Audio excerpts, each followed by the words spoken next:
Hi there, Rabbi. How are you doing right now?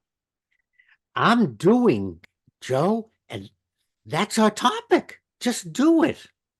It is. When we first talked about our book project, there was some hesitancy in that we weren't sure you could pull off a book. And I said, no, let's just do it. So that was an episode of me giving you advice, a rare occasion. But it's one that I hear all the time from people who say, oh, I don't know. I don't think I could pull it off, or I'm not sure I can finish a book, or I've started a book, but I don't know where to go. You're talking about a book, but this applies to a lot of things. I need to go to the gym, but I'm not ready yet uh, because I don't want to go with this body and those other people. There's lots of things that we prevent ourselves from doing that we could very easily do. I'm not talking about becoming an astronaut or summiting Mount Everest, just a lot of activities that we get in our own way because in our mind, we're not ready yet. We just can't seem to. What's going on? Do you have any idea, Joe? Well, it's, as you say, part embarrassment because you don't want to be seen to be foolish. I know for a long time I went to a gym to do weightlifting where everybody was big and muscle bound and, shoulders like this and waist like this. And the women were all in the leotards and stuff like that. And everybody's bouncing around there. And here was me, and I was a little pudgy, only a little. It was a younger time, and I couldn't lift the weights that everybody else was lifting. And I started out embarrassed. And then I realized, what do they care? They don't know me, and nobody's following home that I can tell. So I just kept lifting. And it's eventually I got up and I was doing the big weights too. And I learned just doing it is the way to go. And that's, I think that's really important because we become our own, not enemy, that's not the right word. We're blocking ourselves from expressing ourselves. And it's all in here. We wrote a book, we went on Kickstarter. Kickstarter got us kickstarted. Now we'll see what happens. So the book goes to the Library of Congress and sits on a shelf, and that's the end of it.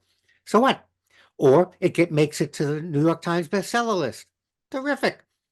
But unless we do it, it's not going to happen. And the other thing I find is overthinking and over planning. We want to plan something, you want to have steps involved, but often we let our preparation get in the way so it never happens. And we get so bogged down with the prep that we can't enjoy when it does happen because we're not sticking to our imagined schedule or whatever it is we thought we should have. So I think we have to be careful. We want to plan and do it, but we also don't want to do so much planning, trying to stick to the plan that we never do it. As John Whittier once wrote, for all the sad words of tongue and pen, the saddest are these, what might have been. Because you don't want to get to the end of the road and say, I should have written that book. I should have tried to do painting. I should have, as one of my favorite cartoonists put it, dance the mambo more often. So many people are held up by the thought that they might not succeed. What's so bad about failure? Sometimes you learn a lot more from failing than you do from succeeding. Joe, the things we're talking about aren't failing like someone's going to die or you're going to lose a limb. We're not, that's different. We want to put that aside. All it would be is I I went to the gym and I couldn't quite do it, but I'm still going. I went on a hike or a walk, but I didn't get as far as I thought I could or I wanted to, but I had a good time. I enjoyed what I did rather than sitting on the sofa thinking about it. So, yeah, these aren't failures that are going to end in nuclear holocaust or in bodily destruction or in the death of an infant. It really is my getting over my own embarrassment, my own thinking it's either not good enough or I can't do it Or, as I mentioned, so over planning that we never get to do it. All these things.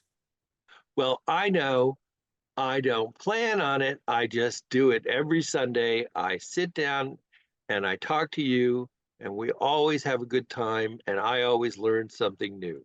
Thank you as always. And one of my patients, and he looked at me and said, I always wanted to get a small bass boat, an outboard, and do some bass fishing. I never did it. And now it's too late. And truly it was, because he was dying. And I hear that often, Joe, that very simple life pleasures that we deny ourselves for lots of spurious reasons. So that's my message, is just do it.